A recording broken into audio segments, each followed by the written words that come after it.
पुराने पापों के खातों को चुकतू कर नया पुण्य का खाता जमा करना है।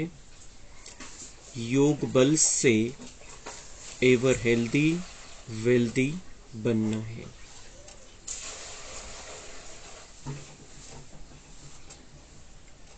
बाबा या धर्तीवरती आले तर त्यांनी सगळ्यात पहले ज्ञान दिलं कि हम कौन हैं, वो कौन है।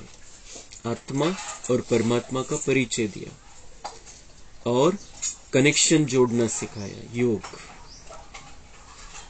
तो जब हम कनेक्शन जोड़ते हैं तब हमारे अंदर शक्ति आती है और उस शक्ति से हमारे पाप नष्ट होते हैं। तो बाबा म्हणतात ज्ञान और योग बल से, ज्ञानाच्या आधाराने योग, योगामधून शक्ती आणि त्या शक्तीमुळे जुने जे पापांचे खाते आपण बनवलेले द्वापर पासून ते चुकतू करून आता संगम युगामध्ये नया पुण्य का खाता जमा करना है। पाप का खाता बढ़ता गया था द्वापर से, अभी संगम युग वो युग है, वो सुंदर सुनहरा चांस है हमें कि हम 5000 साल के लिए अपना पुण्य का खाता फिर से जमा कर ले। योग बल से एवर हेल्दी वेल्दी बनना है और इस योग बल से, योग बलाच्या द्वारे योगामधून जी ताकद मिळते त्याच्यामुळे एक तर आपलं जुनं पापांचं खातं संपतं, नवीन पुण्याचं खातं जमा होतं आणि या योग बलाद्वारे आपण एवर हेल्दी बनतो। म्हणजे अशा दुनियेमध्ये आपण जाणार आहे की जिथं कुठल्याही प्रकारचा रोग नाहीये, त्या दुनियेमध्ये जायचंय, संपूर्ण निरोगी जीवन जगायचंय आणि वेल्दी, संपूर्ण वैभवशाली, आतली ही संपत्ती आणि बाहेरची संपत्ती भरपूर असणार आहे। तो 4 पॉइंट, ज्ञान से, योग बल के आधार से पुराने पापों का खाता समाप्त, पुण्य का खाता जमा, एवर हेल्दी एवर वेल्दी। प्रश्न, संगम युग की विशेषताएं कौन सी है जो सारे कल्प में नहीं हो सकती है? उत्तर, संगम युग पर ही 5000 वर्ष के बाद आत्मा और परमात्मा का प्यारा मंगल मिलन होता है। यही समय है बाप से बच्चों के मिलने और वर्षा लेने का। बाप सभी आत्माओं के लिए इसी समय ज्ञान देते हैं, सबका लिबरेटर बनते हैं। संगम युग पर ही देवी देवता धर्म की सैपलिंग लगती है। जो दूसरे धर्म में कन्वर्ट हो गए हैं वह निकल आते हैं। सभी अपना अपना हिसाब, पुराना हिसाब किताब चुकतू कर वापस जाते हैं। ऐसी विशेषताएं और किसी युग की नहीं है। संगम युगाच्या विशेषता, संगम युग 5000 वर्षानंतर येतं। दर 5000 वर्षानंतर आत्मा आणि परमात्म्याचं मिलन होतं। आता ह्या मिलनाच्या पद्धती वेगवेगळ्या आहेत। सगळ्यात पहिले बाबा येतात साकार ब्रह्माच्या माध्यमामध्ये, ब्रह्माच्या शरीरामध्ये येतात। तर तो प्रवेश आहे 1936-1937 दरम्यानचा। बाबा सुरुवात करतात। बाबा येऊन त्यांना थोडंसं वैराग्याची भावना त्यांच्यामध्ये निर्माण करतात। तो रथ तयार करतात, कारण ते संसारामध्ये राहणारे होते आणि त्यांना त्यांची मन आणि बुद्धी तयार करायची, म्हणून त्यांना खूप पूर्वीपासून, बाबा डायरेक्ट आले त्याच्या पूर्वीपासूनच त्यांची मन आणि बुद्धीला स्वच्छ करायला सुरुवात केली होती बाबांनी। त्यांच्यामध्ये यावं बाबांनी, अशा पद्धतीची मन आणि बुद्धी त्यांनी तयार केली। तर तो रथ बाबांनी तयार केला। त्या रथामध्ये बाबा आले आणि सगळ्यात पहिलं बाबांचं महावाक्य होतं, ज्यावेळेला बाबांनी महावाक्य उच्चारण केलं, आले आणि त्यांना तयार केलं, तो नेमका टाइम बाबांनी सांगितलेला नाही की महिन्यापूर्वी आले, 2 महिन्यापूर्वी आले, 3 महिन्यापूर्वी आले, कधी आले, कधीपासून तयार केलं त्या रथाला, हे नाही सांगितलं। पण ज्या दिवशी बाबांचे पहिले महावाक्य त्यांच्या मुखातून निघाले ते पहिले महावाक्य होते, निजानंद स्वरूपम शिवोहम शिवोहम, ज्ञान स्वरूपम शिवोहम शिवोहम, प्रकाश स्वरूपम शिवोहम शिवोहम. परमात्म्याने त्यांचा परिचय दिला. जे मिलन, मग सगळ्यात पहिलं मिलन फक्त ब्रह्माबाबांच्या शरीरामध्ये ते आले त्या दिवशी, आणि त्यांची जी सून होती लौकिक तिने बघितलं, तर पहिलं मिलन ते झालं. त्यानंतर मग बाबा यायला लागले ब्रह्मबाबामध्ये, तो क्लास सुरू झाला. तर काही 300-400 मिक्स आत्मे होते. त्यानंतर मग जो ग्रुप बनला तो 350चा ग्रुप बनला, आणि त्या 350 जणांच्या समोर, जवळपास 350 जणांच्या समोर बाबांनी मुरली चालवली. 14 वर्ष 14 वर्ष बाबा मिलन झालं 350 आत्म्यांचं. त्यानंतर मग माउंट आबूला स्थलांतर झालं. माउंट आबूला आले, मग सेवेचा पाठ सुरू झाला, मग संख्या वाढायला सुरुवात झाली हळूहळू. मग 1950-51 ते 69 पर्यंत भारतातल्या जे काही सुरुवातीचे आत्मे होते त्यांच्याशी बाबांचं मिलन झालं. तर तोपर्यंत 10,000 आत्म्यांचं बाबांशी मिलन झालेलं होतं, तसं डायरेक्ट साकार शरीरामध्ये 18 जानेवारी 1969 पर्यंत. आणि 18 जानेवारी 1969ला बाबा संपूर्ण अवस्थेला पोहोचले. त्यांनी शरीराचा त्याग केला आणि सूक्ष्मवतनमध्ये गेले. मग तेव्हापासून मग 18 जानेवारी मग संदेश आले बाबांचे कि बाबा गया नहीं है कहीं पर, बाबा ने सिर्फ कमरा चेंज किया है, मधुबन के कमरे से ऊपर के कमरे में चले गए हैं, अशा प्रकारचे संदेश आले.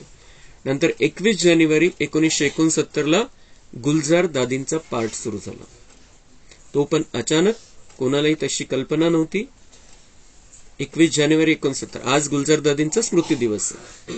गुलजार दादींचा स्मृती दिवस आहे. 2 वर्ष झालेले गुलजार दादींना आपलं शरीर सोडून. तर 21 जानेवारी 1969ला हे मिलन, वेगळ्या प्रकारचं मिलन सुरू झालं. 21 जानेवारी 1969ला गुलजार दादी भोग लावण्यासाठी संदेशी होत्या त्या, आणि भोग लावत होत्या बाबांना. तर 21 जानेवारी 1969ला पण त्या बाबांना भोग लावण्यासाठी वतनमध्ये गेल्या. मन आणि बुद्धीच्या द्वारे वतनमध्ये गेल्या. शरीर खालीच होतं, मन बुद्धीच्या द्वारे वतनमध्ये गेल्या. त्यांनी बाबांना सांगितलं की, सगळ्यांच्या मनामध्ये प्रश्न होते त्यावेळेला की ब्रह्मबाबा असं कसं सोडून गेला, मध्येच कसं सोडून गेला, मग पुढे काय होईल, अनेक प्रकारचे प्रश्न. दादींनी बाबांना सांगितलं की बच्चों के बहुत प्रश्न है, बऱ्याचशा शंका कुशंका आहे, त्यांचं तुम्ही समाधान करा, त्यांना उत्तर द्या. तर दादींना वाटलं की बाबा आता इथं उत्तर देतील आणि मी जाऊन सांगेल, जसं संदेश ऐकवला जातो नंतर. पण मग बाबांनी काय केलं की दादींचं मन बुद्धी तिथंच ठेवून त्यांची ती आत्मिक स्थितीला थोडंसं मर्ज करून बाबा त्या शरीरामध्ये गेले. दादींचं ते ऐकून बाबा त्या शरीरामध्ये प्रवेश केला. गुलजार दादींचं शरीर खाली होतं, भोग लावत होत्या, त्यांच्यामध्ये प्रवेश केला. आणि बाबांनी मग सगळं सांगितलं की आता कसं कसं चालणार आहे, आता इथून पुढे पार्ट कसा चालणार आहे, आता ह्या ज्या साकार मुरल्या चाललेल्या त्या तुम्हाला रिव्हाइज करायच्या. ह्या ज्या साकार मुरल्या आपण रोजच्या बघतो ते बाबांनी 21 जानेवारी 69ला सांगितलं की आता रिव्हिजन सुरू झालेली आहे, आता या मुरल्या रोज घ्यायच्या. आणि मग अव्यक्त रूपामध्ये बाबा येत राहील गुलजार दादींच्या शरीरामध्ये. खूप मोठी मुरली होती 21 जानेवारी 69ची. बाबांनी सगळी सेटिंग केली होती पुढची की आता इथून पुढे कसं चालायचं. आणि मग ते चालवून ते सगळं सांगून बाबा पुन्हा वरती गेले. मग दादींना पुन्हा मनबुद्धी त्यांची जागृत केली, जी बाबांनी झोपवली होती. समजा दादींनी तो अनुभव त्यावेळेचा सांगितलं. मला असं वाटलं त्यावेळेला की मी कुठंतरी खूप खूप दूर आणि शांतीमध्ये बसलेले, ज्यावेळेला बाबा खाली होते, दादी वरती होत्या. दादींना माहितीच नाही काय झालं. दादींनी अनुभव सांगितला की बिलकुल मला असं वाटत होतं की एकदम शांत स्थितीमध्ये खूप दूर मला कोणीतरी ठेवलं होतं. मग बाबा आले, त्यांची मनबुद्धी जागृत केली. दादींनी सांगितलं बाबा प्रश्नांची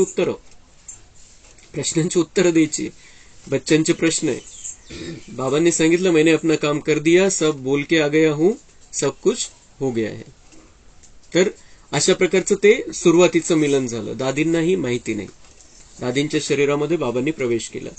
तर ते जे बाबांनी सांगितलेले गुलजार दादींविषयी की गुलजार दादी अतिशय पवित्र आत्मा, त्यांनी मागच्या 7-8 जन्मामध्ये ब्रह्मचर्य व्रताचं पालन केलेली अशी ती आत्मा, आणि म्हणून बाबांनी त्या रथाची निवड केली. तर ब्रह्माबाबांच्या नंतर तो रथ निवडला. पण मग जेव्हा ब्रह्माबाबा होते तर तेव्हा ब्रह्माबाबांच्याच आवाजामध्ये बाबा बोलायचे. त्याच शरीराला वापरायचं होतं, त्याच शरीराच्या आवाजामध्ये. आणि 21 जानेवारी 69ची जी मुरली आहे ती मुरली पण गुलजार दादींचा आवाज आहे, डायरेक्ट जो गुलजार दादींचा आवाज आहे. आणि त्यानंतर काय झालं की बाबा फक्त त्या एकाच दिवशी ब्रह्मबाबांचं रथ सोडून डायरेक्ट गुलजार दादींच्या शरीरामध्ये आले होते. आणि त्याच्यानंतर मग बाबा ब्रह्मबाबांना सोबत घेऊन जायला लागले. आणि म्हणून मग आपण जो आवाज ऐकतो तो अव्यक्त आवाज आहे की ब्रह्माच्या तिथल्या प्रकाशाच्या शरीरामध्ये प्रवेश करून मग दादींच्या शरीरामध्ये ते यायचे. आणि म्हणून तो आवाज थोडा वेगळा झाला, तो अव्यक्त अशा प्रकारचा आवाज झाला. आणि नंतर शेवटी आपण बघितलं शेवटच्या जे 2017च्या 15च्या मुरल्या आहे, 1-2-4 मुरल्यामध्ये मधून मधून डायरेक्ट दादींचा पण आवाज यायचा, कारण दादींची स्थिती बाबासारखी व्हायला लागली होती. तर हे अशा प्रकारचं हे मिलन. आणि आता बाबांनी सांगितलेले ते जे मिलन आहे 31 डिसेंबर 2017ला संपलं, त्या प्रकारचं मिलन. 21 जानेवारी 69ला सुरू झालं आणि 31 डिसेंबर 2017 नंतर बाबांनी दादींच्या शरीरामध्ये येणं बंद केलं आणि दुसऱ्या कुठल्याही शरीरामध्ये आता येत नाही. पण बाबांनी सांगितलेले की अभी तुम कहां पर भी कैसे भी अनुभव कर सकते हो. आणि आता आपण मधुबनचे जे व्हायब्रेशन बघितले यावेळेचे ते खूप पॉवरफुल झालेले. आता बाबांच्या येण्याचे, बाबा येत होतं त्यावेळेचे व्हायब्रेशन पेक्षाही अजूनही पॉवरफुल व्हायब्रेशन बाबांनी करून टाकलेले तिथले. म्हणून आता आणि शिकवणं संपलेलं आहे, त्यामुळे बाबांना तिसरा रथ घेण्याची आवश्यकता नाहीये. शिकवलेलं आहे सगळं बाबांनी, दादींच्या शरीरामध्ये राहून बाबांच्या शरीरामध्ये येऊन सगळं काही शिकवलेलं आहे. तर आता ते शिकवण्याची आवश्यकता नाहीये. 21 जानेवारी 69 ते 31 डिसेंबर 2017 हा अव्यक्त पाठ चालला. त्यामध्ये 49 वर्ष, टोटल 49 वर्ष बाबांनी दादींचा रथ वापरला. दादींनी तो बिलकुल आपला पाठ समजून दिला, तो रथ निरहंकारी स्थितीमध्ये, की बाबांनी मला निवडलं, इतक्या सगळ्यामधून मला निवडलं. हा कुठल्याही प्रकारचा अहंकार त्यांना नव्हता. ते क्लिअर कट सांगायचे की तुम्हारा ये पार्ट है, इनका ये पार्ट है, इनका ये पार्ट है, मेरा ये पार्ट है. बस पार्ट आहे सगळं. की मी खूप वरच्या लेवलचे, यांना काहीच समजत नव्हतं म्हणून बाबांनी त्यांना नाही निवडलं अशी किंचित सुद्धा भावना त्यांच्या मनामध्ये नाही आली. तर अशा प्रकारे. आणि बाबा यायचे तर बाबा पहिले यायचे तर कधी कधी 12 तास यायचे, कधी कधी 15 तास यायचे. एकदा तर जवळपास 16-17 तास बाबा आले, संध्याकाळी 7 ते सकाळी 10 पर्यंत. आणि दादी ते शरीर तिथंच बसलेलं. बाकीचे भाई बहिणी चक्रा मारून यायचे बाहेरून, दादी तिथंच 15 तास. म्हणजे इतकी हड्डी दिलेली दादींनी आपली. आणि काय स्थिती असेल त्यांची, एकाच ठिकाणी बसून राहायचं, ते पण रात्रभर, संध्याकाळपासून तर दुसऱ्या दिवशी सकाळपर्यंत त्याच स्थितीमध्ये, बिलकुल फ्रेश स्थितीमध्ये. तर तो रथ बिलकुल असा. आणि त्याचीच यादगार भक्ती मार्गामध्ये छोटा नंदी म्हणून आहे. एक मोठा नंदी ठेवलेला असतो शिवाच्या मंदिरामध्ये, ते ब्रह्माचं यादगार आहे. आणि छोटा नंदी गुलजार दादींचं यादगार. तर अशा या दादींच्या द्वारे, ब्रह्माबाबांच्या द्वारे आपलं परमात्म्याशी मिलन झालं संगमयुगामध्ये. आणि मग दादी प्रकृती जीत बनल्या होत्या. आपल्या शरीरावरती संपूर्ण नियंत्रण. त्यांचे जे डॉक्टर्स होते 2-3 वर्ष ज्यांनी सेवा केली दादींची, लास्टचे 2-3 वर्ष, ते म्हणायचे की दादी आम्हाला शिकवायचे काय ट्रीटमेंट करायची. म्हणजे दादी प्रेरणा द्यायच्या किंवा काहीतरी इशारा द्यायच्या आणि ती ट्रीटमेंट आम्ही करायचो. व्हेंटिलेटर वगैरे त्या सगळ्या नावाला होत्या त्या गोष्टी. पण दादी कंट्रोल करत होती आपल्या शरीराला. आणि दादींनी ठरवलं कधी जायचं आपल्याला शरीर सोडून. 11 मार्च 2021ला दादींनी शरीर सोडलं. त्या दिवशी महाशिवरात्री होती. आणि महाशिवरात्रीलाही शरीर केव्हा सोडलं, जेव्हा त्या दिवशी सगळीकडे बाबांना भोग लागला गेला. महाशिवरात्रीच्या निमित्त सगळीकडे ते कार्यक्रम असतात. महाशिवरात्रीचे सगळ्या सेंटरला भोग लावला, झेंडा फडकवला गेला सगळीकडे. आणि नंतर पहिली बातमी आली 9:15 वाजता की दादींनी शरीर सोडलेले. पहिली बातमी तशी आली की दादींनी शरीर सोडलेले. पण दादी होत्या. मग डॉक्टरांनी सांगितलं, त्यावेळेला कोरोना काळ होता, परमिशन नव्हती कोणालाही जास्त इकडे. पण त्या दिवशी डॉक्टरांनी सांगितलं की तुम्हाला जेवढ्यांना बोलवायचं तेवढ्यांना बोलवून घ्या, दादी आहेत अजून. 9:15 सगळीकडे व्हॉट्सअपवर येऊन गेलं होतं दादी गेल्या म्हणून. पण नंतर मग होत्या दादींनी अजून जायचं निश्चित नव्हतं केलं, अजून थोडा वेळ बाकी होता. मग सगळे बरेचसे भाई बहिणी आले, सगळे तिथल्या जेवढ्यांना बोलवता येत होतं मुंबईमध्ये तेवढे सगळे आले, सगळे झाले. सगळ्यांनी दादींकडून दृष्टी घेतली. 10 वाजले आणि तोपर्यंत पण दादींनी शरीर नाही सोडलं. मग एका डॉक्टरनी त्यांच्या कानामध्ये सांगितलं जाऊन की दादी अभी बस हो गए, कारण ते शरीर बिलकुलच काम करायच्या स्थितीमध्ये नव्हतं, पण आत्मा शरीर सोडत नव्हती, शरीर सोडायला तयारच नव्हती आत्मा. तर त्या डॉक्टरनी शेवटी जाऊन सांगितलं की दादी हो गया अभी, असं. पण दादी तरी तिथंच. आणि कोणालाही लक्षात नाही की एक डॉक्टर राहिलेला यायचा, ज्याने 3 वर्ष दादींची सेवा केली होती, डॉक्टर आकाश शुक्ला म्हणून. 3 वर्ष तो कंटिन्यू त्यांचं काम आटोपल्यावर रोज रात्री 10, 10:30, 11 जेव्हा जमेल तेव्हा तो दादींकडे यायचा. आणि तो यायचा राहिला होता. आणि कोणाला बाकीच्यांना कोणालाच लक्षात नाही की ते डॉक्टर यायचे राहिले, जो रोज येत होता दादींकडे. सगळे तर येऊन गेले, पण तिथं कोणाच्याही लक्षात नाही आलं की हे डॉक्टर राहिलेले यायचे म्हणून. मग ते डॉक्टर आले 10:25, 10:30च्या आसपास ते आले. दादींना बघितलं, दादींनी दृष्टी दिली आणि दादी निघून गेले.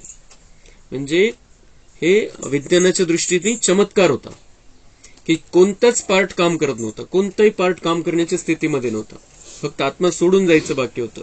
पण तरी दादी ते डॉक्टर येईपर्यंत थांबले. म्हणजे त्यांनी हे दाखवून दिलं की आपण कसं या 5 तत्वांवरती विजय मिळवू शकतो आणि शरीराचे आपण कसे मालक आहे. तर या स्थितीमध्ये जातानाही दादी सेवा करून गेल्या. तो ये जो बाबा म्हणताय, ये जो 5000 वर्ष के बाद ये प्यारा मंगल मिलन होता है और उसके निमित्त हमारी दादी बनी. उस मिलन को हमारे तक हमारा जीवन सुनहरा बनाने के लिए दादी निमित्त बनी है. आणि त्यांच्या जीवनापासून आपण शिकायचंय. त्यांनी बिलकुल जितकं त्यांचं जीवन होतं, श्रेष्ठ लेवलचं जीवन होतं, दिव्य जीवन होतं, बिलकुल शांत स्थिती होती, बाबांवरती समर्पित बुद्धी होती, तर ते सगळे गुण आपण दादींकडून घ्यायचे. ही महिमा भक्ती मार्गासारखी नाहीये. जे दादींनी केलं त्याही आपल्यासारखेच सर्वसाधारण आत्मा होते, पहिले रेडीमेड तर आल्या नाही, आपल्यासारखेच होत्या. तर आपल्याला पण त्यांच्यासारखं आपण बनवू शकतो. आपणही त्यांच्यासारखेच आहोत. बाबांनी आपली निवड केलेली, त्यांची निवड केली होती, आपण पण त्यांच्यासारखं बनवू शकतो. तो बाबा म्हणता है कि इस समय बाबा ज्ञान देते हैं और सबका लिबरेटर बनते हैं. संगम युग पर ही देवी देवता धर्म की सॅपलिंग लागते. संगम युगामध्येच देवी देवता धर्माची सॅपलिंग लागत असते. संगम युगामध्येच देवी देवता तयार करण्याचं काम बाबा करत असतो. आणि हे देवी देवता तयार करण्यासाठी बाबा या 2 रथांचा आधार घेतो. त्या 2 रथांच्या आधाराद्वारे आपल्याला देवी देवता बनण्याचं ज्ञान देतो, योग करायला शिकवतो, धारणेचे पॉइंट्स येतात. ज्या बाकी सगळ्या गुलजार दादींच्या शरीरामध्ये बाबांनी ज्या मुरल्या चालवलेल्या त्यामध्ये जास्त करून धारणेच्या गोष्टी आहे की धारणा कशी करायची, कारण धारणा मूर्त म्हणजेच देवता आहे. तर हा सगळं बाबांनी यांच्याद्वारे हे सगळं कार्य करून घेतलेलं आहे. या दोन्ही आत्म्यांनी आपलं संपूर्ण जीवन त्याच्यासाठी दिलेलं आहे, आपलं कण क्षण क्षण दिलेलं आहे. आणि आपण तर त्या मानाने आपण तर काहीच करत नाही. आपण आज 11 मार्च 2023 आहे, दादींना जाऊन 2 वर्ष झालेले शरीर सोडून. आपण आज पक्क करायचंय की मला पण दादींसारखं बनायचंय, बाबांसारखं बनायचंय, त्या लेवलला पोहोचायचंय.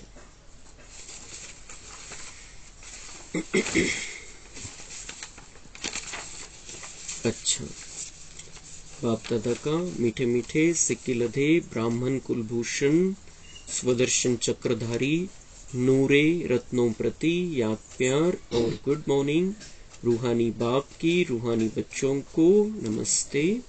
हम रूहानी बच्चों की रूहानी बाप दादा को याद प्यार, गुड मॉर्निंग, नमस्ते. वहाँ बाबा वहाँ, शुक्रिया बाबा शुक्रिया. धारणा के लिए मुख्य सार है, बाप से जो ज्ञान धन लिया है उसका दान करना है. गुप्त रीति से पढ़ाई पढ़कर 21 जन्मों की राजाई लेनी है. तर बाबांकडून जे ज्ञानधन आपण प्राप्त केलेलं आहे ते द्यायचंय, आपल्याला सगळ्यांना वाटायचंय ते. आणि गुप्त रीती से पढ़ाई म्हणजे जाहीर उघडता आपण अभ्यास करतोच आहे, उघडतं मुरलेला येतोच आहे, पण आतल्या आत हे चिंतन खूप चांगल्या प्रकारे चाललं पाहिजे, पक्क करून घ्यायचंय. दुसरे काय म्हणतात, कोण काय म्हणतात, दुनियामध्ये काय चाललेलं आहे, दुसरा काय करतोय बाबाचा बच्चा, तो काय करतोय, हा काय करतोय, याच्यामध्ये नाही जायचंय. बाबा म्हणताय गुप्त रीती से पढ़ाई पढ़ो, अपनी अपनी पढ़ाई पढ़ो, मनन चिंतन करो, अच्छी तरह से मंथन करो, आणि परिणाम काय, रिझल्ट काय होईल, 21 जन्मों की राजाई, 21 जन्मों की राजाई मिलेगी. खूप चांगला अभ्यास करायचा है. और सबकी याद भुलाकर एक बाप को सत्य बाप, सत्य टीचर और सतगुरु के रूप से याद करना है. बाकी कोणालाही बुद्धीमध्ये न ठेवता, कोणाशीही कोणामध्ये न अटकता, जे काही भक्तीमध्ये जे श्रद्धास्थान आपण बनवले होते त्याच्या खूप वरचं आपल्याला भेटलेलं आहे. एक सत्य बाप है, सत्य टीचर है और सदगुरु है, उसे हमें उसी रूप में याद करना है. वरदान है, रूहानी नशे द्वारा दुख अशांति के नाम निशान को समाप्त करने वाले सर्व प्राप्ति स्वरूप भव. आणि या रूहानी नशेचं उदाहरण गुलजार दादी. बिलकुल त्यांना रूहानी नशा होता. त्यांचं जे क्लास व्हायचे त्या क्लासेसमध्ये त्यांचा तो नशा दिसून यायचा. त्यांचे जे भाई बहिणी सगळे अनुभव सांगतात त्या बिलकुल रूहानी नशेमध्ये राहायच्या, आतल्या आत बाबांशी कनेक्ट राहायच्या. जानकी दादी म्हणायच्या की तो शिवबाबा मेरा कंपॅनियन है, म्हणजे शिवबाबा माझा साथी आहे. आणि गुलजार दादी म्हणायच्या शिवबाबा और मैं कंबाइंड हूं, आम्हाला दोघांना कोणी अलगच करू शकत नाही, साथी तरी वेगळा होऊ शकतो, पण गुलजार दादी म्हणायचे मैं और वो बिलकुल कंबाइंड है. आणि तशी स्थिती होती. आणि त्यामुळे त्या रूहानी नशेमध्ये राहू शकायच्या. तर आपल्याला पण परिणाम काय होईल, बाबा म्हणते रूहानी नशे में रहोगे तो उसका परिणाम क्या होगा, दुख अशांति के नाम निशान को समाप्त करने वाले सर्व प्राप्ति स्वरूप बन जाएंगे. दुख अशांति का नामो निशान भी नहीं रहेगा रूहानी नशे में रहेंगे तो. गुलजार दादी न कधीही कोणीही दुःख आणि अशांतीमध्ये कधी नाही बघितलं. काहीही झालेलं असेल, कोणत्याही प्रकारची सेवा आहे त्याच्यामध्ये त्यांचा तो असा प्रकारचा पार्ट होता. शरीर असतं, शरीराचे प्रॉब्लेम येतात, काही ना काही होतं, पण दादींना कधीही दुःख अशांतीमध्ये कोणी का बघितलं नाही, कारण ते रूहानी नशेमध्ये होते आणि बाबांना सदा सोबत ठेवायचे. आणि बाबांच्या त्या दादींच्या द्वारे बाबा प्रत्यक्ष झाला सगळ्यांच्या समोर. आपण दादींना बघतो, बाबांची आठवण येते आपल्याला डायरेक्ट. दादींना बघितल्यानंतर बाबांची आठवण येते. जसं आपण तेवढी आठवण नाही येत जेवढं आपण बाकीच्या भाई बहिणींना बघतो, दादींना बघतो, दीदींना बघतो, तेवढी आठवण नाही येत. लेकिन बाबा ने वो एक उदाहरण रखा है की त्यांना बघून बाबांची कशी आठवण येते, मग आपल्याला बघून पण बाबांची आठवण आली पाहिजे. त्या स्थितीमध्ये आपल्याला पोहोचायचंय. आणि शेवटी जे बाबांची जी बाबा आले 20 जानेवारीला, आपला 10 जानेवारी, 11 जानेवारीला दादींनी शरीर सोडलं, 10 जानेवारीला जी मुरली चालली, 10 जानेवारीच्या मुरलीमध्ये मग त्यानंतर झेंडावंदन झालं, झेंडा फडकवला गेला. आणि त्यावेळेला बाबांनी महावाक्य उच्चारण केले होते 10 जानेवारीला की अभी ये झेंडा कब तक, यहाँ पे झेंडा लगाओ, यहाँ पे झेंडा फहराओ. तो तुम्हारे द्वारा बाबा की प्रत्यक्षता होनी चाहिए. मनामध्ये झेंडा लागला पाहिजे, मनामध्ये झेंडा लागला पाहिजे, मनामध्ये परमात्मा विराजमान झाला पाहिजे. त्या लेव्हलचं तुम्ही बना, हा बाबांचा संदेश होता. आणि ते गुलजार दादींनी प्रॅक्टिकल करून दाखवलं होतं. आणि सकाळी दादी गेल्या, संध्याकाळी बाबांनी ती मुरली चालवली. ती त्या प्रकारची जी आपण व्हिडिओद्वारे मुरली ऐकतो त्या प्रकारची मुरली. आणि नंतर मग 11 जानेवारीला दादी गेल्या आणि 12 जानेवारीला जी मुरली चालली त्याच्यामध्ये शांततेचं महत्व, धारणेचं महत्व, सेवेचं महत्व, आपले चालचलनद्वारे, चेहरेद्वारे जी सेवा करायची त्याचं महत्व, ते सगळं बाबांनी 12 मार्च 2021च्या मुरलीमध्ये सांगितलं. त्यांच्या दादी गेल्या त्याच्या दुसऱ्या दिवशी. तर ती जी मुरली होती ती संपूर्ण जसं काही दादींच्या विशेषता वर्णन केलेल्या होते. तर हे बाबांनी पण त्यांना श्रद्धांजली अर्पण केली. बाबांनी पण त्यांचं चारित्र्य सगळ्यांच्या समोर आणलं. तर अशा त्या दादी ज्या रुहानी नशेमध्ये राहिलेल्या आहे त्यांना दुःख अशांतीचं नामोनिशान त्यांच्या जीवनामध्ये कधी नव्हतं. तर तसंच आपल्याला पण रुहानी नशेमध्ये राहायचंय, तो नशा वाढवून घ्यायचाय, बाबांच्या सोबत कंबाईंड राहायचंय. तर दुःख अशांती आपल्याला वाटणारच नाही. बाहेर भले खूप आहे, दुःख अशांती खूप आहे, पण आपल्याला जर त्याच्यापासून दूर राहायचं असेल तर बिलकुल बाबांशी कंबाईंड राहायचंय. तो नशा कायम असला पाहिजे. रुहानी नशा म्हणजे स्वतःला आत्मा बघणं, दुसऱ्यांनाही आत्मा समजणं आणि परमात्म्याशी कनेक्शन. रूहानी नशे में रहना अर्थात चलते फिरते आत्मा को देखना व आत्म अभिमानी रहना. इस नशे में रहने से सर्व प्राप्तियों का अनुभव होता है. रूहानी नशे में रहना अर्थात चलते फिरते आत्मा को देखना व आत्म अभिमानी रहना. इस नशे में रहने से सर्व प्राप्तियों का अनुभव होता है. काहीच कमी नाही असं वाटेल आपल्याला, कारण आत्मामध्ये सगळं सामावलेलं आहे. मैं आत्मा हूं, त्याच्यामध्ये हा सगळा विस्तार समाप्त होऊन जातो. आत्मा आहे तर आत्मामध्ये सुख, शांती, प्रेम, आनंद, ज्ञान, पवित्रता आणि शक्ती आहे. तर सगळ्या प्राप्ती झालेल्या आहे. जे मनुष्य करतोय बाहेर आज ते सगळं पाहिजे त्याला. हे करायचे, ते करायचे, त्याच्यातून सुख मिळेल, त्याच्यातून शांती मिळेल, त्याच्यातून आनंद मिळेल, याच्यासाठी चाललेले. पण बाबा म्हणताय की तुम्ही आत्मिक स्थितीमध्ये राहा, आत्म्यामध्ये सगळं काही. तो हम जब अपने आप को आत्मा देखते हैं तब हम भरपूर अनुभव करते हैं स्वयं को. जसं काही मला सगळं मिळालेलं आहे, काहीच नको मला, काही बाहेरच्या गोष्टीमधून नाही पाहिजे. आनंद तो राहिलेला पण नाही. सुख शांती बाहेरून कोणी देऊ शकत नाही. आपण जितकं पवित्र स्थितीमध्ये राहू, सुख शांति ऑटोमेटिक अपने जीवनामध्ये राहील. तो ये पवित्र स्थिति की तरफ जाने के लिए भी आत्मिक स्थिति की प्रैक्टिस हमें करनी है. दुसऱ्यांना आत्मा बघू तर त्यांचं बाकीचे पार्ट बघणार नाही, त्यांचं आपण जे कोणत्या स्त्री पुरुष हे बघणार नाही, कोणत्या जाती धर्माचे बघणार नाही, वयाचं नाही, कुठल्याही प्रकारचा भेद राहणार नाही. त्यांना आत्मा बघू, बाबांचा बच्चा बघू आणि बस त्यांच्याकडून अपेक्षा सगळ्या संपून जातील. आपल्या अपेक्षाच राहणार नाही. दुसऱ्याकडून आपण अपेक्षा करतो, तो ती अपेक्षा पूर्ण करत नाही, म्हणून आपण दुःखी होत असतो. तर त्याला जेव्हा आपण आत्मा बघू तेव्हा आपल्या बुद्धीमध्ये क्लिअर राहील, बाबा का बच्चा है, मेरे घर का है, मेरे परिवार का है, तो मैं भी बाबा का हूं, वो भी बाबा का है. मुझे जो चाहिए मैं अपने बाप से ले सकता हूं, उससे क्यों चाहिए मुझे. तर ह्या प्रकारची अवस्था, या प्रकारच्या स्थितीमध्ये आपल्याला पोहोचायचं. प्राप्ति स्वरूप रूहानी नशे में रहने वाली आत्मा के सब दुख दूर हो जाते हैं. दुख अशांति का नाम निशान भी नहीं रहता, क्योंकि दुख और अशांति की उत्पत्ति अपवित्रता से होती है. जहां अपवित्रता नहीं वहां दुख अशांति कहां से आई. जो पावन आत्माएं हैं उनके पास सुख और शांति स्वतः ही है. स्लोगन: जो सदा एक की लगन में मगन है वही निर्विघ्न है.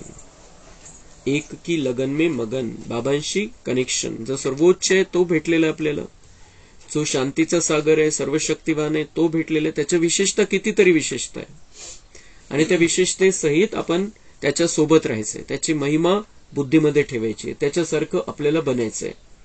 तो उसकी लगन में मगन जो रहेंगे वो निर्विघ्न रहेंगे. एक तर विघ्न येणार नाही, विघ्न आलं तरी त्यांना समजणार नाही.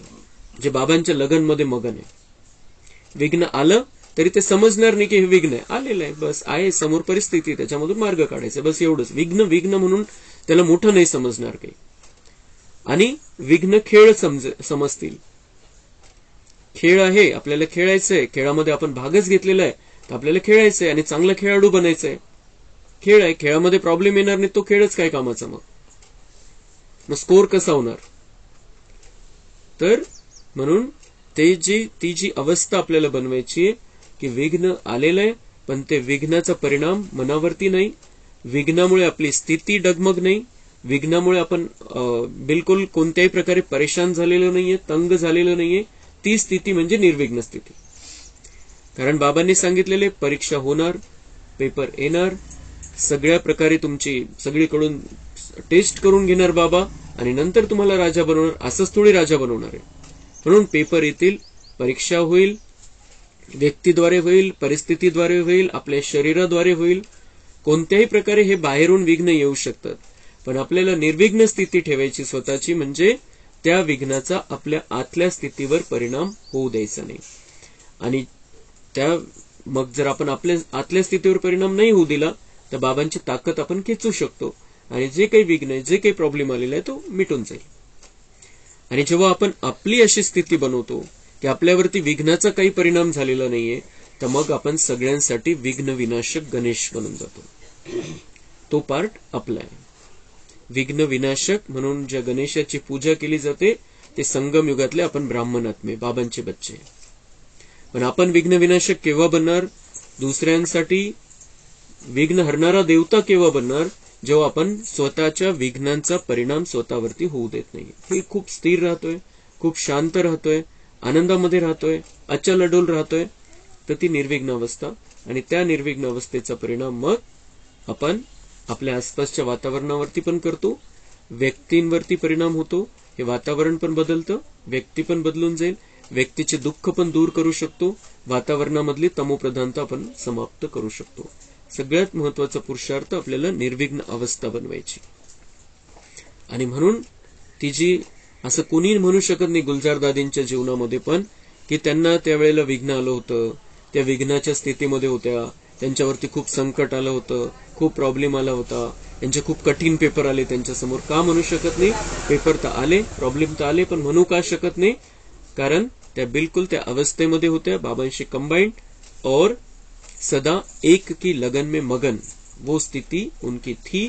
और इसलिए वो कभी भी विघ्न में गुलजार दादी है ऐसा कोई नहीं बोल सकता था, कभी भी नहीं. तर तशीच अवस्था आपल्याला आपली बनवायची. आज पक्क करायचंय आपल्याला गुलजार दादींसारखं आपलं जीवन बनवायचं. त्या संपूर्ण अवस्थेला पोहोचल्या आपण पण पोहोचू शकतो. अच्छा, ओम शांति. कम बोलो, धीरे बोलो, मीठा बोलो, सत्य बोलो, सोच समझकर बोलो, दुआएं दो, दुआएं लो, सुख दो, सुख लो. ओम शांति. गुलजार दादींचेच काही पॉइंट घेऊ आपण, जे धारणेसाठी दादींनी दिलेले, आपल्याला गिफ्ट म्हणून दिलेले असे पकडायचं आपण आजची दादींकडून. ओम शांति. समस्या को परिवर्तन करके समाधान स्वरूप बनने के लिए स्वयं में शक्ति भरनी है. अपने को शिव शक्ति समझेंगे तो कभी भी नरम स्वभाव, रोना, रुसना, इस प्रकार की कोमलता नहीं होगी. दादी म्हणतात नाजूक नाही राहायचं, आता शिव शक्ती बनायचंय, शिवाकडून शक्ती प्राप्त करायची. कशी? अपने को शिव शक्ति समझना है, अपने को शिव शक्ति समझना है और शिव से शक्ती लेनी है. आपण तो अनुभव करायचा आहे की आपल्यामध्ये बाबांकडून शक्ती येते. मी शिवाची शक्ती ग्रहण करणारी आत्मा आहे, शिव आणि मी आत्मा कंबाइंड आहे. तर मग बाबा म्हणताय चाहे कुछ, दादी म्हणताय आपल्याला आज की चाहे कुछ भी हो जाए, रोना रुसना नहीं होगा. कोणत्याच कारणामुळे रडू नाही येणार आपल्याला, मुखाचं पण, डायरेक्ट पण आणि आतमध्ये पण आपण दुःखी नाही होणार. तो रोना नहीं होगा, रुसना नहीं होगा, नरम स्वभाव नाही. आपण लूज पडलेलं आहे असं नाही, पुरुषार्थामध्ये थोडंसं स्ट्रिक्ट पण व्हावं लागतं आपल्याला. नरम स्वभाव का नहीं रहना है. तो फिर समस्या समाधान में परिवर्तित हो जाएगी. समस्या समस्या नाही राहणार, त्याच्यामधून समाधान आपल्याला काढता येईल, त्याचं त्या प्रॉब्लेमचं सोल्युशन निघून जाईल. शिव से शक्ति लेना है.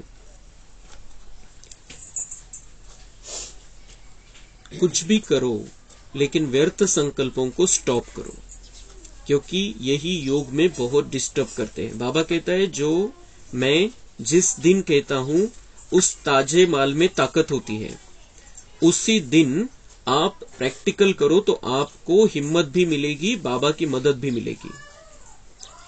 व्यर्थ संकल्पांना समाप्त करा. दादी म्हणताय काहीही करून व्यर्थ संकल्पांना समाप्त करा. व्यर्थ चाललंच नाही पाहिजे मध्ये, कारण हेच व्यर्थ संकल्प आपलं कनेक्शन बाबांशी जोडू देत नाही. कारण इकडेच विचार पांगलेले तर बाबांमध्ये कसं मन लागेल.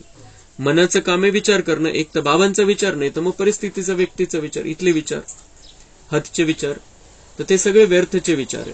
तर दादी म्हणताय की यांना कसंही करून थांबवा, व्यर्थ संकल्पच तुमच्या योगमध्ये तुम्हाला डिस्टर्ब करणार आहे. आणि मग हे व्यर्थ संकल्प जर थांबवायचे तर बाबा काय म्हणतात, दादी म्हणताय बाबा काय म्हणतात कि जो मैं जिस दिन कहता हूं उस ताजे माल में ताकत होती है. जे क्लासमध्ये बाबा सांगतो त्या दिवशी त्याच्यामध्ये ताकद आहे, आणि ती ताकद आपण डायरेक्ट इथं प्राप्त करतो. बाबांच्या व्हायब्रेशन मध्ये सगळे जे महारथी आपले जे ऍडव्हान्स पार्टीचे आत्मा आहे त्यांची नजर असते. जिथं क्लासमध्ये आपण बसलेलो आहे बाबांच्या क्लासमध्ये, तर ती ताकद मिळते, स्पेशल ताकद मिळते. तर दादी म्हणताय बाबा ने कहा है कि ताजे माल में ताकत होती है, उसी दिन आप प्रॅक्टिकल करो. जे बाबांनी आज सांगितलं क्लासमध्ये ते आपण जर उतरवलं जीवनामध्ये, आपण आज ठरवलं की आपल्याला असं असं करायचंय, तर बाबांनी गॅरंटी घेतलेली आहे आपको हिम्मत भी मिलेगी और बाबा की मदद भी मिलेगी. मग ते जे करायचं ठरवलंय आपण, जे क्लासमध्ये सांगितलं आज ते करायचं ठरवलेलं आहे, तर बाबा त्याच्यासाठी हिम्मत पण देईल, त्यासाठी हिम्मत देईल बाबा त्या. आणि असं बाबांनी काय सांगितलेलं जनरल की हिम्मत बच्चे मदद बाप. आप हिम्मत का एक कदम पहले उठाओ फिर मैं 1000 कदम उठाऊंगा. पण जे ताज्या मालाविषयी क्लास मधल्या विषयी बाबांचं वेगळं म्हणणं आहे. बाबा म्हणतात हे तुम्ही ठरवा, फक्त मनामध्ये घ्या की आज बाबांनी जे क्लासमध्ये सांगितलेलं तसं मला करायचंय, तर तुम्हाला मी हिम्मत पण देईल. तुम्हाला सुद्धा हिम्मत करायची आवश्यकता नाही, हिम्मत मी देईल. तुम्ही ठरवा, फक्त संकल्प करा, हिम्मत देईल आणि मदत पण देईल.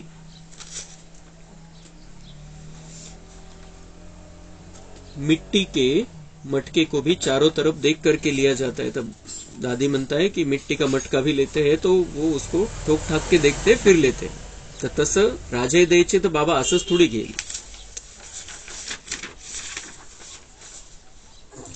हर एक अपने पंखों को पहले चेक करो. ज्ञान और योग की दोनों ही सब्जेक्ट मेरी ठीक है.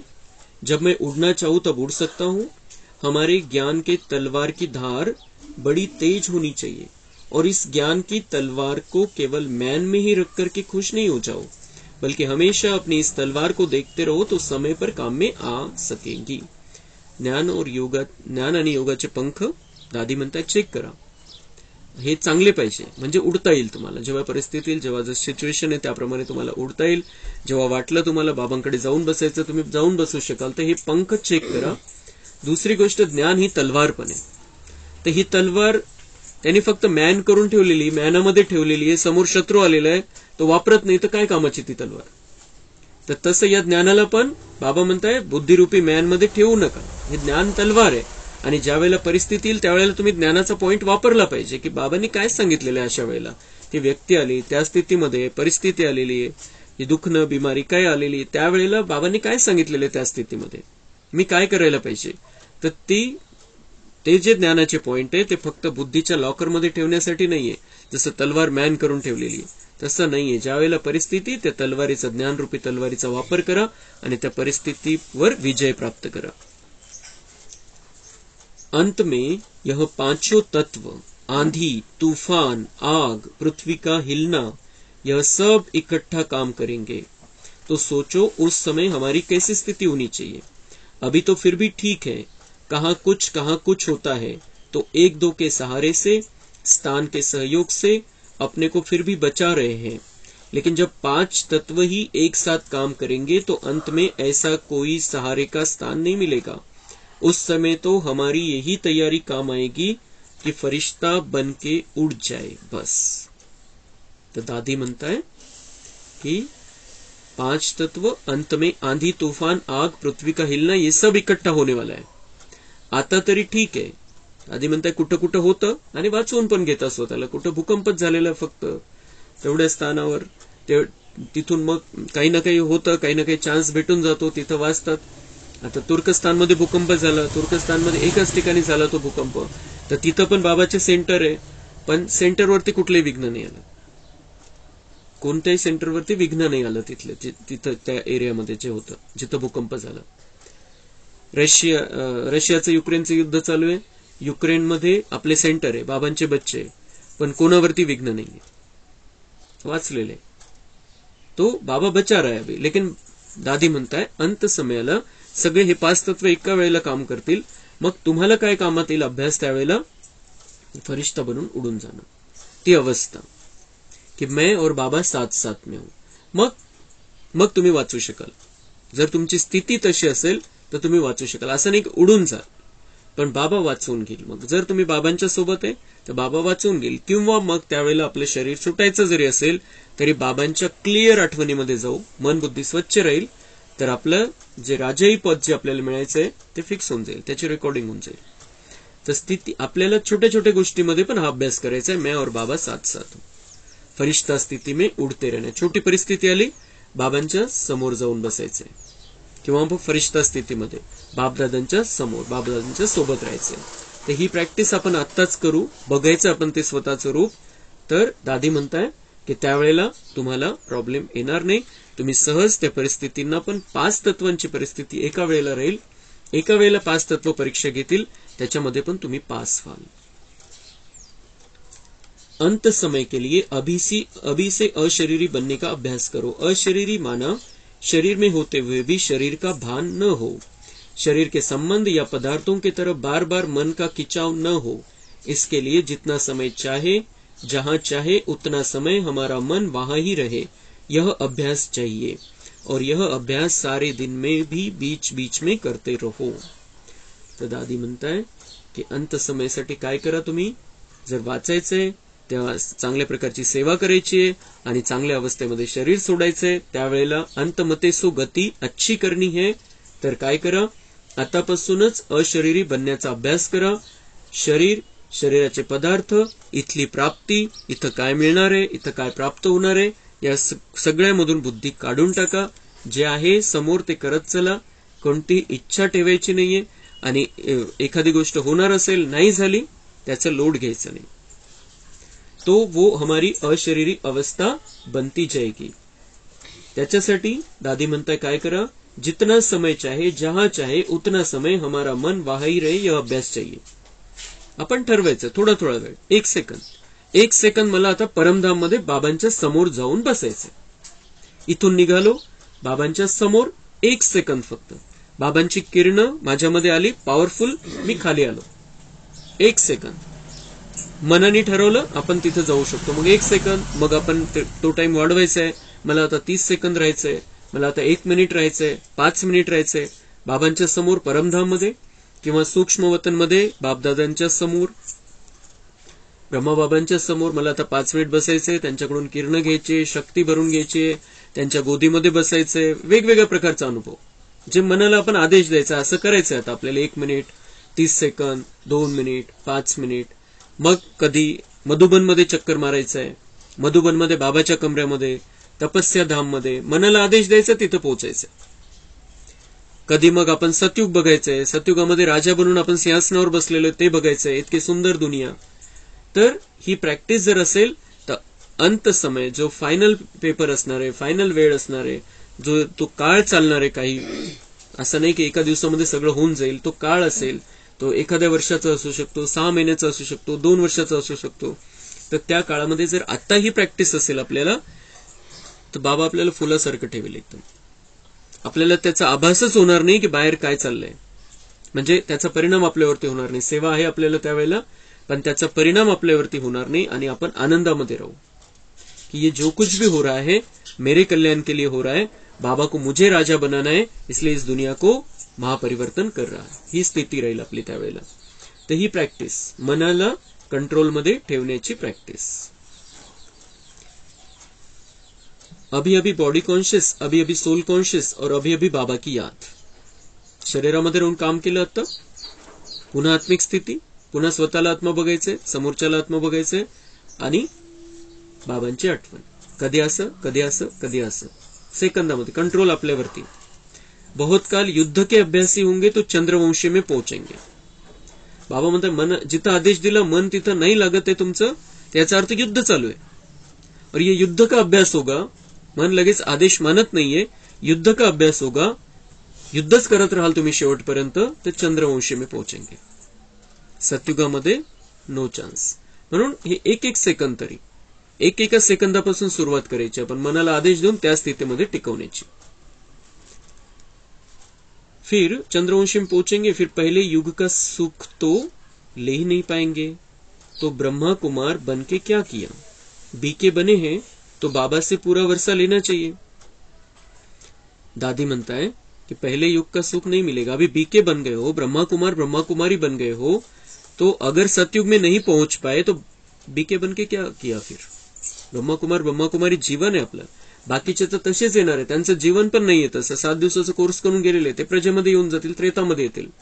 तुम्ही ब्रह्मा कुमार ब्रह्मा कुमारी तुमचं जीवन चालू आहे, तर मग तुम्ही जर सतयुगामध्ये येऊ नाही शकणार तर बीके बनून काय केलं? दादी म्हणताय.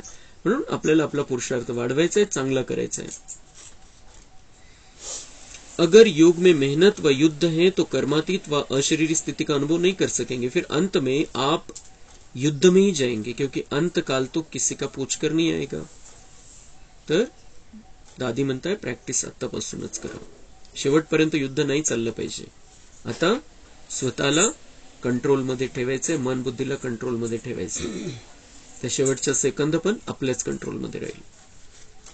याद का टाइम बॉक्स बनाओ, 1-1 मिनट करके 10 मिनट हो जाएंगे तो हमारी लिंक जुटी रहेगी.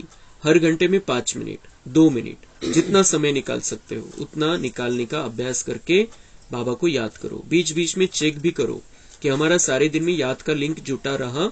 निरंतर याद का अभ्यास बढ़ाओ तो अंत में उसकी मदद मिलेगी. दादी म्हणताय एक फिक्स करा, आपलं लिहून ठेवा, आपण किती वेळ स्पेशल बाबांची आठवण करतो. असं तर करायचं आपल्याला, पण ते मोगम होऊन जातं. हा बाबा आहेच, मी बाबांच्या सोबतच आहे. पण दादी म्हणताय फिक्स करा, टाइम फिक्स करा, टाइम बॉक्स बनवा, त्याच्यामध्ये तुम्ही चेक करत राहा, लिहत राहा की मी आता या 1 तासामध्ये 2 मिनिट बाबांची आठवण केली स्पेशल, दुसरं काहीच नाही, मन बुद्धी फक्त बाबामध्ये. आणि हे दादी म्हणताय की हा पुरुषार्थ खूप आवश्यक आहे. दर तासामध्ये 1-1 मिनिट 2-2 मिनिट किंवा 5-5 मिनिट काढत चला. म्हणजे तो जे काही आलेलं असतं त्या 50 मिनिटांमध्ये 55 मिनिटांमध्ये त्या तासाभरामध्ये जो काही गोंधळ वाढलेला असतो बुद्धीमध्ये तो स्टॉप होऊन जाईल. आणि त्यासाठीच ट्रॅफिक कंट्रोलची सिस्टीम आहे. तर ती ट्रॅफिक कंट्रोल आपल्याला खऱ्या अर्थाने करायचंय, बिलकुल त्या स्थितीमध्ये. फक्त ट्रॅफिक कंट्रोलचं गीत लागलं झालं असं नाही, त्या स्थितीमध्ये राहायचंय, बाबांच्या आठवणीमध्ये. बाबांकडून किरणं घ्यायची आहे, ज्या वेळेला ज्या प्रकारची किरणं आपल्याला आवश्यक आहे, शांतीची, शक्तीची, सुखाची, आनंदाची, ती किरणं घ्यायची आणि ऑटोमॅटिक आपल्याकडून जात पण राहील. मग किंवा आपण विचार करायचा जात आहे माझ्याकडून, पण ते 2 ते 5 मिनिट फक्त बाबा आणि मी हे दर तासामध्ये केलं तर मग. नाही तर मग फक्त सकाळी सकाळी झालं, मग परत रात्री झोपताना आठवण आली, सकाळी उठल्यावर आठवण आली, असं नाही. दर तासामध्ये 2-5 मिनिट हे तरी आपण आजपासून सुरू करू शकतो. हे काहीतरी एक आपण पक्क करायचं. आज गुलजार दादींचा स्मृती दिवस आहे, त्यानिमित्ताने काहीतरी एक आपल्यासाठी आपण फिक्स करायचं की मला आज कोणती धारणा करायची, कोणत्या स्थितीमध्ये राहायचं आजपासून. हे तर करू शकतो आपण 1 तासामध्ये 1 मिनिट 2 मिनिट 5 मिनिट जेव्हा ज्या वेळेला जेवढा वेळ असेल त्याप्रमाणे. पण तासाभरानंतर मला माझे व्यर्थ संकल्प स्टॉप करायचे, जे झालं ते झालं, आता मला बाबांशी कनेक्शन मध्ये राहायचंय. मग बाबा पुढच्या तासासाठी ताकद देईल, पुन्हा ती ताकद, पुन्हा पुढच्या तासाने, असं तर राहायचंय आठवणीमध्ये, पण स्पेशल सगळं सोडून बाबांची आठवण, तीच त्या लेवलचा पुरुषार्थ आपल्याला करायचा आहे. तर दादी म्हणताय शेवटी काय होईल मग? निरंतर याद का अभ्यास बढ़ाओ तो अंत में उसकी मदत मिलेगी. हा अभ्यासच कामात येईल. ही जी प्रॅक्टिस आपण केलेली आहे तीच आपल्याला जे फायनल तो काळ असणार आहे त्यावेळेला कामात येईल. अच्छा.